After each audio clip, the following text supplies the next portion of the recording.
Welcome back. All right, so I think what we learned tonight is Ottawa is not going to be at the bottom of the North Division for very much longer.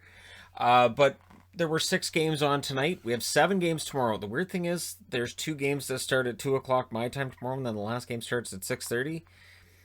Weird start times, but I'm all for getting the night over with sooner. So let's go ahead and start things off with Buffalo and New Jersey. Again, I think for Buffalo, I think New Jersey, they take this personal. I do. They have their best games against New Jersey. And also, tonight was a great night for Ullmark. So, we talked a lot about Blackwood and how good he is. How about Ullmark? And so when people ask me, well, why did you get an Ullmark jersey? You could have got an Eichel. You could have got, I think Hall was another. There were a bunch of jerseys, basically. No, not Hall. But from last year, there were 4 different players I could have chosen from to get, the clearance of the old jerseys when they cleared them out. And I picked Ullmark. Tonight's a good example of why. And I almost wore the Buffalo jersey tonight too, but there was a win that seemed to be a little more, well, contentious is a word for it. So Janssen has a chance that hits Ullmark's mask. There's something about goalies being hit in the mask tonight. Asplund was in for Reeder. Keep that in mind. Great first 5 minutes for the Devils. The Sabres get a chance at around 6 minutes. Ullmark denied Palmieri. That would be a storyline tonight. Palmieri still red hot, just couldn't get on the board past Ullmark tonight. Hughes was then denied as the Devils were swarming. Yoki Haru had a chance that was saved. Ullmark again denied Palmieri before the end of the first, but it's scoreless after 1. Second period. Early on, the Devils get their chances. The Devils then get a power play. Hughes nearly drew a penalty shot. Draws a penalty instead. So the Devils with a power play, that gets killed off by the Sabres. The Sabres, they get another power play. This was the end of the power plays, though. That's the weird thing. They were all in a row, and then they were gone. Hall whiffed on a power play chance. However, they then score on that power play. It's Olofsson continuing his amazing run on power plays, going back to last season. Dahlin and Reinhart with the assists at 10 minutes and 20 seconds. Mittelstadt then had a chance. He was denied. There's a 2-on-1. And Blackwood denied Eichel during that 2-on-1. And then late, Kuokkanen had a chance that was blocked. So it's 1-0 Buffalo after 2.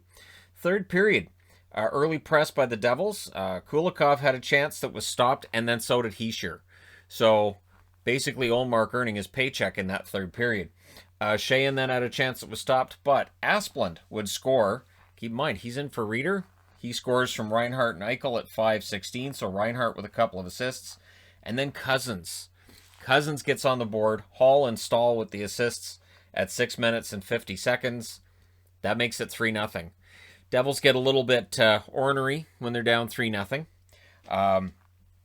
They don't have a chance of coming back because they're not against the Canucks.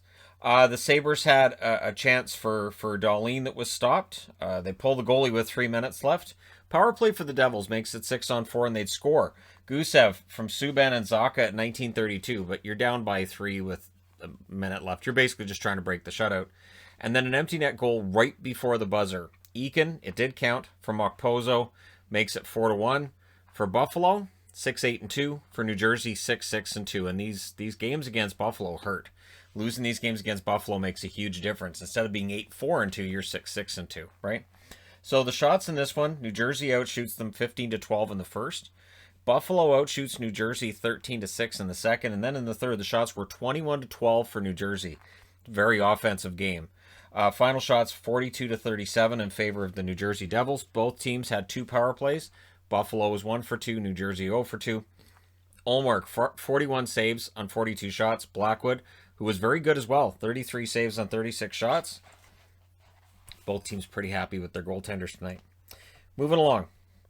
Pittsburgh. The Pittsburgh Capitals matchup. This is matchup number 5, and I think this was the third that went to extra time. But I'm just going to come out and say it. If not for Vanacek, I don't think this one gets to overtime. So the reverse retros were in fashion. Both teams wearing reverse retros. So I'm sure there's going to be Pittsburgh fans saying, see, ours aren't jinxed. Well, yeah, but you were against other reverse retros, so that doesn't really count. Early Caps power play had no shots. Aggressive penalty kill from the Penguins. And then Ovechkin gets a goalie interference penalty, which he didn't like at all. That leads to a power play for the Penguins, and they score. Malkin, who's been heating up. I think they said he's got 8 points in his last 7 games or something along those lines. Letang and Gensel with the assists at 6 minutes and 41 seconds. So Pittsburgh's on the board first. And they're proving they're the better team early.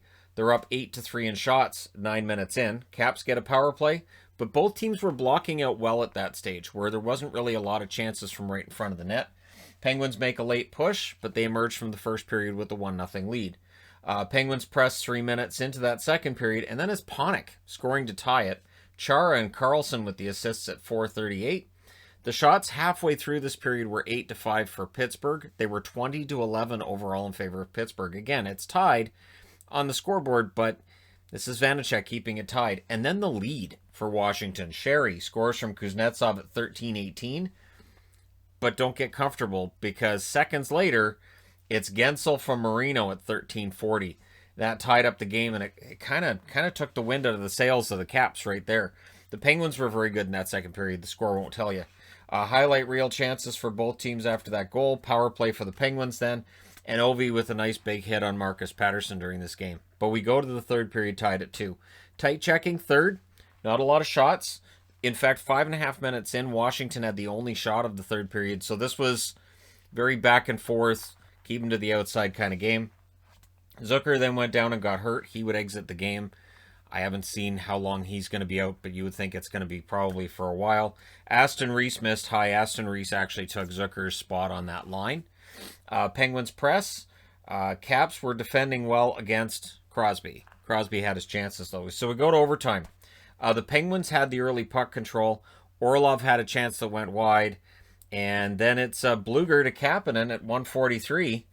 And the Penguins win it in overtime, 3-2. So the Penguins go to 10-6-1. Capitals drop to 9-5-4. And so this is continued problems for the Washington Capitals, who, of the teams that are currently above that playoff line in the East, they do look vulnerable. Shots were 12-6 Pittsburgh in the first, 18-9 in the second in favor of Pittsburgh, 7-6 Washington in the third.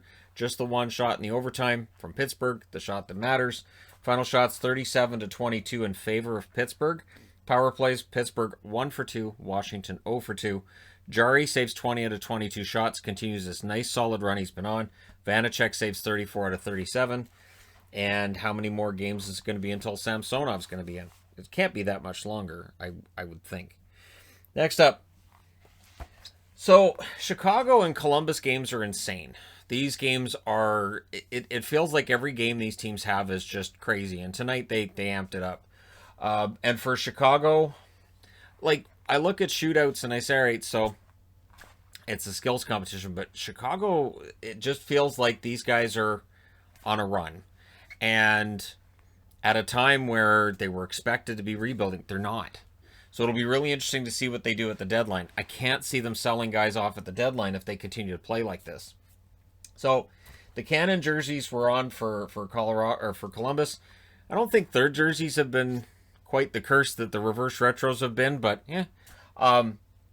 Early chances for Columbus. The Hawks get a power play. They score on it. It's Soderberg with the power play marker from Kane and DeBrincat at 8 minutes and 11 seconds. That one just kind of trickled through as well. So DeBrincat, Kane, they stay red hot scoring-wise. I'm not surprised. I don't think anybody else is either. And then Kane, less than 2 minutes later, he scores from Suter and Janmark at 10:03. But before Chicago can get too far ahead of themselves here, Atkinson on a nice breakaway pass from Jenner, he gets a goal at 11:34 to make it 2-1. So the shots are 12-4 for the Hawks with 6 minutes left. They're in complete control of this game. Texier has a shot that goes wide, and Korpisalo is the reason this game is even staying close at this stage. We go to the second period. Columbus gets a power play. So why did they acquire Patrick Laine for this, for the power play? Their power play has been poor for years. It succeeds here, and it was a success all night. Laine from Jones and Roslovic at 48 seconds. Roslovic continues to impress. Bjorkstrand then had a penalty shot. That was saved. Columbus with a power play. They don't score on it. And then it's Hagel with his first goal from Kane and Soderberg at 8 minutes and 12 seconds. So Kane again on the board. Kane with a lot of points. Another Columbus power play, and it scores. This is the difference Laine makes as he gets his second of the game. second of the second period from Atkinson and Jones at 9:24. So Seth Jones is starting to get a bunch of points too.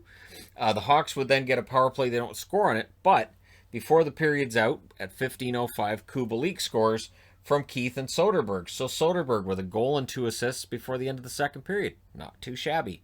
Third period, power play for the Hawks. It becomes a 5-on-3. During the 5-on-3, it's Boquist from Kane and Kubalik at 3 minutes and 37 seconds. And there you go. Then there's a 4-on-4. Atkinson's break was stopped during that. Columbus ends up with a 4-on-3. That's killed off, becomes a 5-on-4. And Bjorkstrand would score on that power play from Roslovic and Carlson at 10 minutes.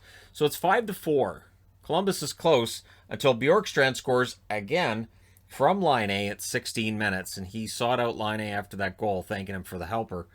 And yeah, Line A with 2 goals and an assist tonight. And we're going to overtime. In overtime, Lankinen had a nice stop on Jones. Roslovic then had a break, just would not go in the net.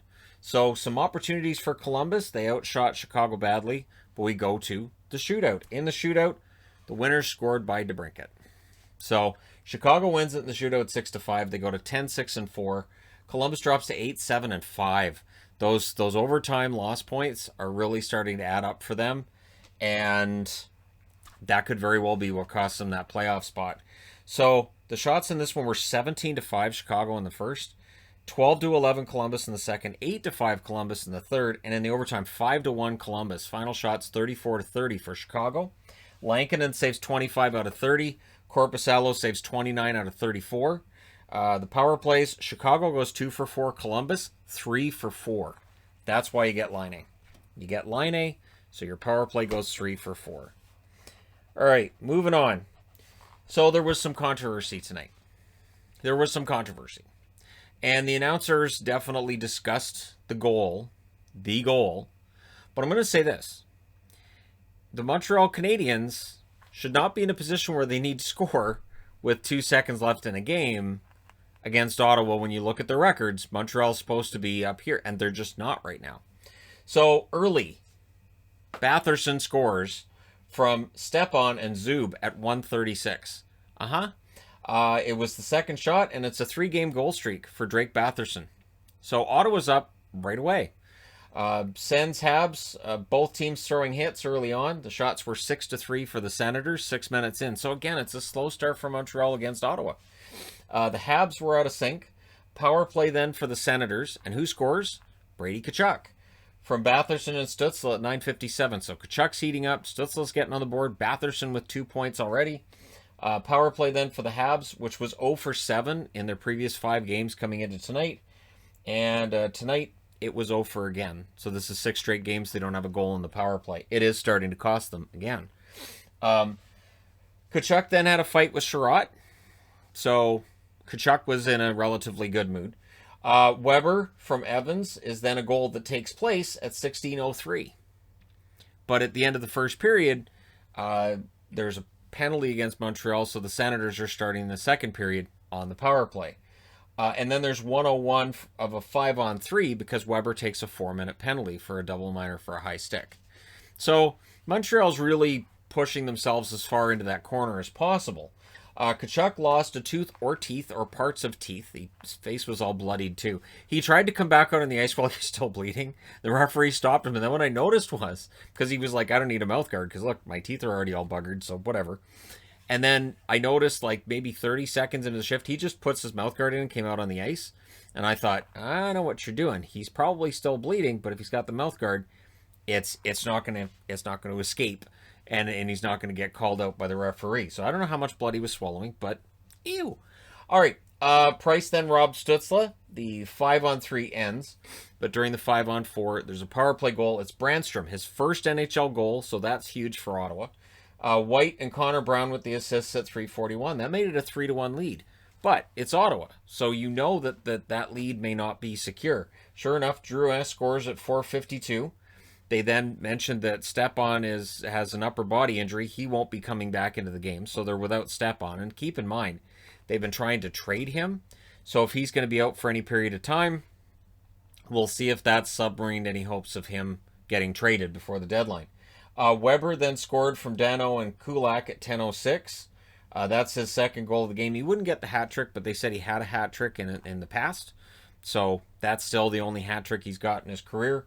Power play then for the Habs, and things get kind of scrummy again at the end of the period because these teams don't like each other. And there's usually a Tkachuk involved in the middle of scrums anywhere in the Northern Division. Third period, Habs get a power play. Murray denied Anderson. So Murray had a half-decent game. And then Toffoli would score from Dano and Edmondson at 8:06. So Montreal with 3 goals in a row, they go up 4-3. So this is the complete meltdown where you're up and then you allow it and then you're down 4-3. It's not the only meltdown we're going to have tonight like that either. So White then tried to answer, but then Tkachuk gets a goal and he gets that from Norris and Chabot at 10-11. And I'm going to be honest, Price has to stop that. That was not a great goal. So Tkachuk with his second goal of the game, and it's the reason why you just throw the puck at the net.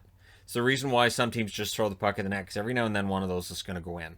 So while another team may wait for the perfect opportunity, because it's a higher grade chance of getting the goals, you got that case with Tkachuk where you're just throwing it at the net, and it goes through Price. Habs were ahead in shots 9-3 in that period with 4 minutes left, so that goal going in just really stands out. Last minute, the Habs had a chance. Gallagher scores with 2.1 seconds left.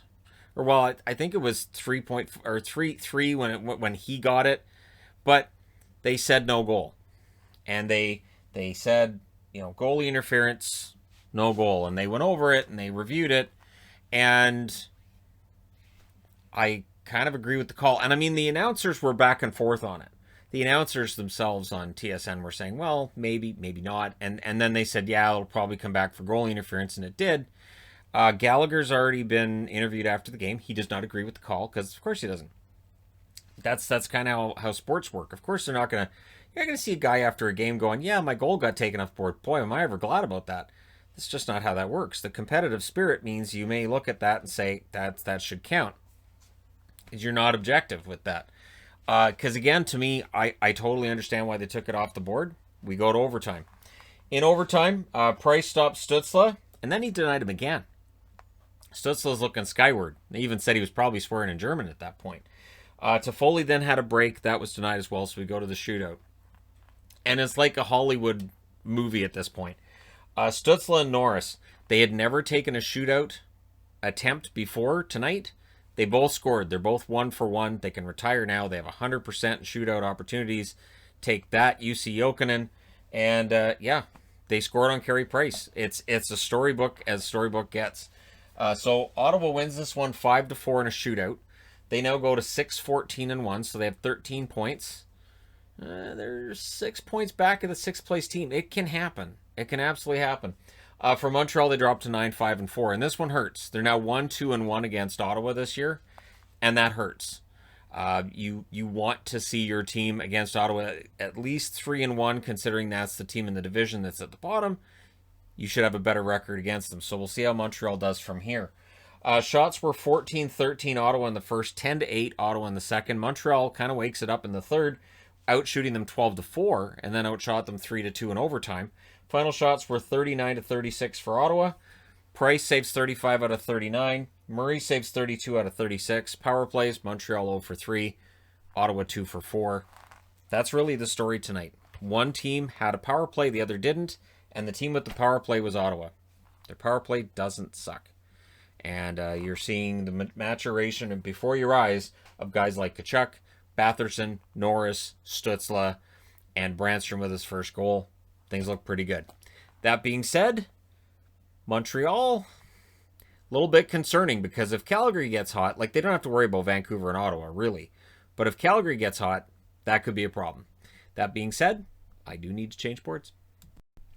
So, funny thing. This game got 100% of my attention because it was the only game on when it started. Let's talk about Nashville and Detroit.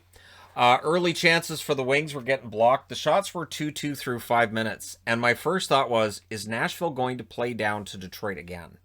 Are we going to see Nashville come out of Detroit with a loss in a game that they desperately need to win? There was a power play for the Predators. A good penalty kill for the Wings. And one thing that stands out is the face-offs for Glendening. So they've talked about players who might be attractive to a team at the deadline as a rental. Glendening's a guy that the announcers talk a lot about because he can win faceoffs. He's excellent on the faceoffs. So while, yeah, he's overpaid and, you know, he's a UFA, so he's a pure rental. If you need somebody to help you with your faceoffs, Glendening's a perfect addition for that. There are some teams that struggle in the faceoff circle. Glendening would be an upgrade because every game they're really pounding this right now. If you watch the Detroit feed, they talk a lot about how good he is on faceoffs, almost as if they're trying to sell him to other GMs or scouts that might be watching that broadcast. The Wings went 7 minutes without a shot. Helm hits the post. The Wings did push with 7.5 minutes left. Good period for both defenses. Nielsen has a chance that goes high. And then Hronik and Cousins had a chat, I would think probably about how much dislike they have for one another. Second period. Predators press at 3 minutes, but no shots. Zadina gets hurt. His left arm, I'm pretty sure he stayed in the game. I think he hit a puck or something along those lines. Anyways, I'm pretty sure he was okay. Watch me tomorrow. I have a news video. I'm sorry, Zadina's out. Predators get a power play for 1 minute and 43 seconds. Then they take a penalty. So 17 seconds later, the Wings have a power play. That's the Wings' only power play. Now, here's the thing. The Wings haven't scored on the power play coming into today in 12 games. Make it 13. This has become a major problem. They're not getting enough power plays, and when they get them, they're not scoring on them. Yossi has a chance that's denied. Filppula was in alone. Not going to happen. Puck to the neck on Fabro. They immediately blew the whistle on that. Rightfully so. Guy takes a puck in the neck, I should say. It was deflected, so it wasn't straight on, but still. Puck in the neck still hurts. It still sucks. Bernier playing very, very well. Forsberg gets a goal that was challenged for goalie interference. And what had happened was that Granlund collided with Bernier. Now, the question could have been, was Granlund pushed into the goalie by the defender for Detroit? And what they decided was Granlund could have taken another path that would have taken him away from Bernier. This one I agreed with too because he was in the blue paint. So if you're in the crease, you make contact with the goaltender, that usually will be called for goalie interference. So that goal comes off the board. And the Predators and Forsberg, remember. Third period, the Predators get a power play. And they score on it. Forsberg from Yossi and Granlund at 4:35. Like I said, Forsberg remembered. That one counted. Predators get another power play. They score on it. Tolvanen scores from Forsberg and Yossi at 9:57. I got a kick out of Mickey Redmond saying Toivonen. I was like, Hannu Toivonen hasn't played in a long, long time. I'm telling you, Mickey and I, we could just sit and talk, and we could get all kinds of names wrong. It would be great. So yeah, Tolvanen gets a goal. It's 2-0 in favor of Nashville. Rinne then with some fantastic saves to keep it at 2-0. He was in the zone in that third period when Detroit got chances. Wings pull the goalie. Rinne in the last minute, he would deny Nemesnikov, and he gets his 59th career shutout. So it's a 2-0 win in favor of Nashville. They go to 8-10. For Detroit, they drop to 5-13-3. So it's not a great record for Detroit. The shots were 9-8 in favor of Nashville in the first, 10-5 Nashville in the second, 14-11 Nashville in the third. The Predators came out and played like they needed this game. Final shots were 33-24 in favor of Nashville. They went 2 for 4 on the power play. Detroit just had the one power play, didn't score on it. Rinne, 24 saves for that 59th career shutout, and Bernier, 31 saves on 33 shots. Great game for Bernier, no goal support. None. And that's all the games that were played tonight. Night, everybody. I'm kidding, of course. So, you'll notice that the logo I'm using for the Canucks is the Flying V. And what's interesting is, the last time that the Canucks had a 3-0 lead and lost to Edmonton, they were wearing that jersey. It was 1983. So it was a good thing I put that Flying V up there. I'm not saying I'm going to use it for Canuck games, because clearly it's much bigger than the other logos, but it could happen. I tried drawing the V on there, but my yellow marker, you totally can't see it on the camera. So I tried drawing the V, and I was like, nah, it's not gonna work. I'll just throw that up there. So, matching reverse retros. So Canuck fans, they're talking about auctioning off the reverse retro game worn jerseys. I like a picture of people buying these game worn Canuck jerseys and going, yeah, so they had a 3-0 lead and they blew it. When they were wearing this. Isn't that great? I paid $1,100 for this. I hate my life. All right. So Besser with a turnover in the first minute, and I went, yeah, of course. But they score, because why not? Horvat from Schmidt and Peterson, or Pettersson at 106. Let's not start that. We're not going to start the Pettersson-Peterson. We're not doing that. It's Pettersson. Leave it alone. It wasn't a great goal. It was a bad goal. So I thought, okay, so Smith, not sharp to start. Shots were 4-1 for the Canucks at 6 minutes. Not for long. Horvat's skate just misses wide. And then Myers with a goal from the point at 8:06. It's 2-0. Pettersson has a chance that misses high. Cahoon with a deflection that was saved by Demko. Shots evened up in the second half. Smith denies Besser. Brock Besser almost gets one. And then Pettersson scores from Miller and Ben at 15-17. That's 150 points for Elias Pettersson. He's the fastest Canuck to reach that total. That's where the happiness ends if you're a Canuck fan. Late Oiler chances. Lots of chances. And this is where the defense starts to look like Swiss cheese out there.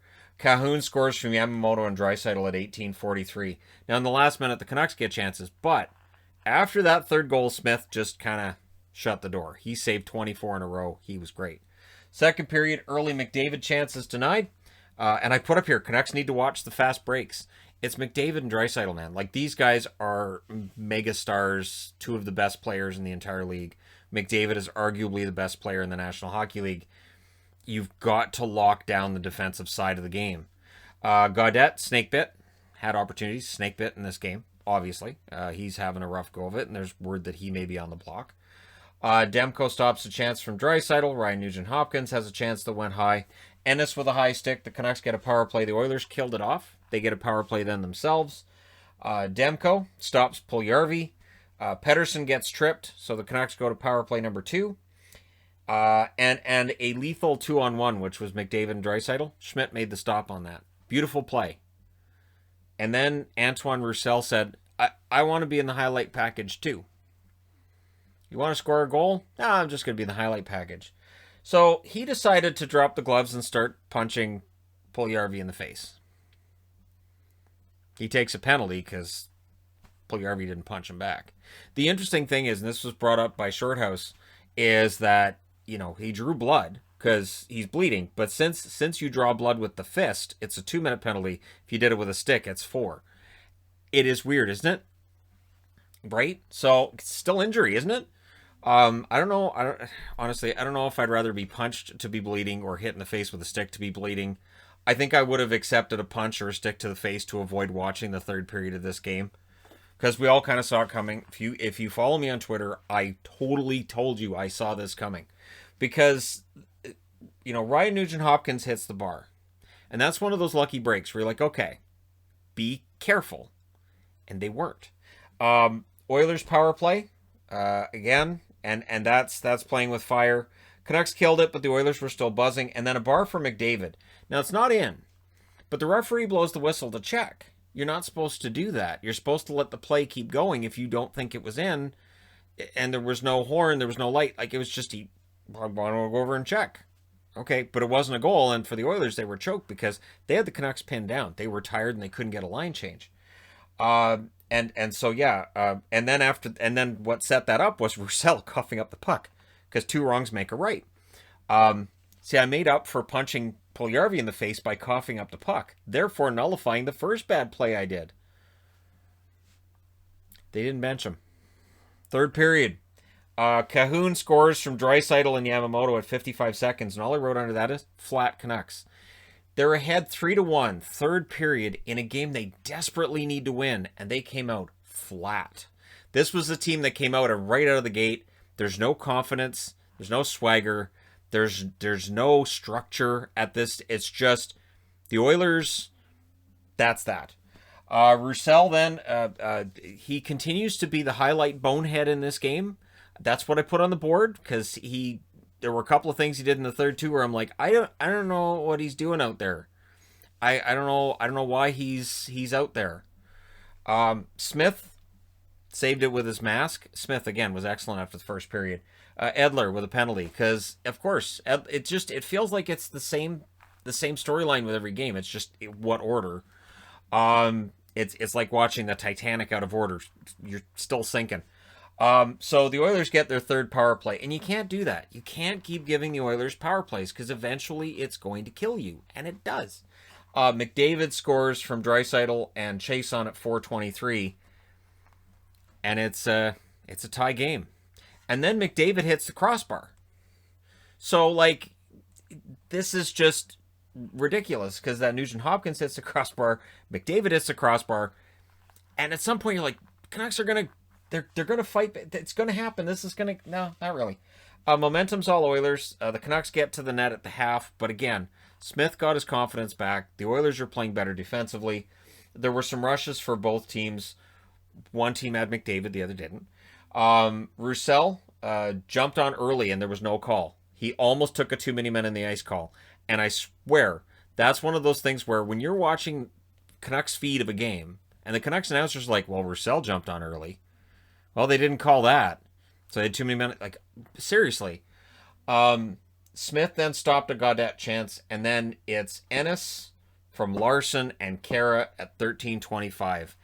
And it's one of those ones that was a double deflection. There's no chance for Demko on this. People are going to look at Demko's numbers and are going to say, well, they're not getting the goaltending, and he needs to make a save here and there. The defense was not doing their job in this third period. And I don't know how else to put it. This was a complete and total meltdown by the Canucks. And this is Ennis, Larson, Kara. This is not like Larson takes the shot from the point, it deflects off Kara, and then it goes off of Ennis skating into the net. It's just, these are not the superstars that end up getting that goal to make it 4-3. Canucks defense, pretty poor in that period. Cahoon had never had a hat trick. I put that on the board because I was like, he might get it tonight. They did pull the goalie with 1:30 left, but that was during the penalty that Myers had taken. So Myers put him shorthanded with 3:23 left, and I just went, of course, why not? Why not play the hits? Myers takes a penalty late. Let's just play the hits. So, yeah, they pull the goalie. They don't score. Edmonton didn't. I was pretty sure McDavid or Cahoon was going to get one. So the Oilers win 4-3. They go to 13-8. The Oilers are the second best team in the North right now. Now that Montreal is clearly receding from that top spot, the Oilers are the best threat right now for Toronto. And for Vancouver, they're 8-13-2. And this is where the frustration comes in. Because again, we're going to see people in the comments on this video and people online saying there needs to be changes and something needs to change and there has to be something done. There needs to be trades. There won't be a trade. There won't be any kind of anything about it. It's just, we're going to go through a whole season of this. And then maybe at the end of the season something changes. But I'm not betting on it. When they were up 3-0, I didn't put on the reverse retro. I didn't go, yeah, they're going to win this. Like with Boston the other night. When Boston has a 3-0 lead, I don't worry. When Boston has a 2-goal lead, I don't worry. When Vancouver has a 3-goal lead, I'm absolutely not convinced they're going to win it. Shots were 11-9 Vancouver in the first, 10-9 Edmonton in the second, 13-10 Vancouver in the third. Final shots, 33-29 for Vancouver. Edmonton 1 for 4 on the power play. Vancouver 0 for 2. Smith saved 30 out of 33. Fantastic recovery after the 3 goals, especially that first one, a minute in being as bad as it was. And Demko saves 25 out of 29. Again, the save percentage for the goaltenders is poor for Vancouver because of the blue line in front of them, not because the goaltenders are playing poorly. And this was just another example of that. That's been the case with both Demko and Holtby. Holtby's had a couple of shaky games, but the defense in front of him hasn't been awe-inspiring either. And I've seen people saying, well, they've got to get Miller off that first line and replace him with who? You can't break up the second line. The second line's playing pretty well. And so, again, here we are. But it's interesting. It's entertaining. And they're 8-13-2. It's not a matter of whether or not Vancouver misses the playoffs now. It's how bad is this going to get? And at the end of the season, does anything actually change? I'm not thinking it does. I'm thinking at the end of the season, we probably get a statement of, well, it was a shortened season. It was kind of a tournament style. It was only other Canadian teams. We're not putting a lot of stock in it. They did the best they could. We'll see what happens in October when we get back to a regular schedule and the regular teams. That's what I expect to happen. I figure it'll be the same coach, the same GM, and probably largely the same roster. That's my expectation. And for Edmonton, hey, they got let off the hook tonight, and they absolutely took advantage of a team that once they got up 3-0, yep, they just didn't have that killer instinct you need to finish it off. And one last thing, Sportsnet praised the Canucks in between the second and third period, and that ticked me off. So they're talking about, this is the Canucks team we want to see. This is how they're supposed to play. And I'm like, yeah, did you watch the Winnipeg game? Because we've been down this road. You can tell when people are watching this game that haven't been watching them recently. You're like, don't praise them for 40 minutes. They're good at 40 minutes. It's the 60 they have a problem with. All right. Thank you guys so much for watching, for all your support. Hit like and subscribe if you're browsing your way through. You just happened upon this video. And hey, I will talk to you guys again soon.